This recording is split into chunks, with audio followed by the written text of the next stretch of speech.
In this video, you're going to learn how to manually change the exposure unit times for different processes for both screen print and photopolymer processes.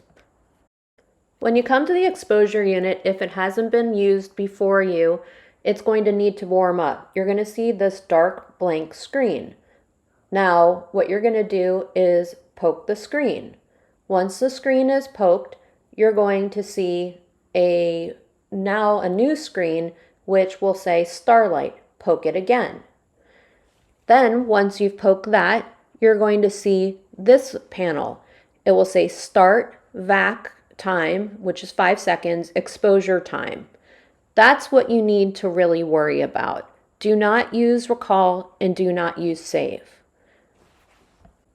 So again, there's the Stop button and Start button, the Vac and Exposure Unit buttons. Do not worry about Recall and Save. Always keep it at 5 seconds for the Vac. Now, if you push Exposure Time, you can change it.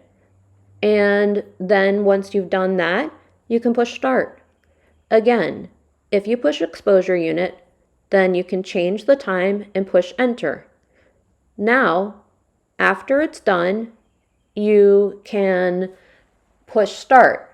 If anything happens, you can also push Stop. And let's say you forget to change the time for the right time. So just remember Vac time, Start, and Exposure time.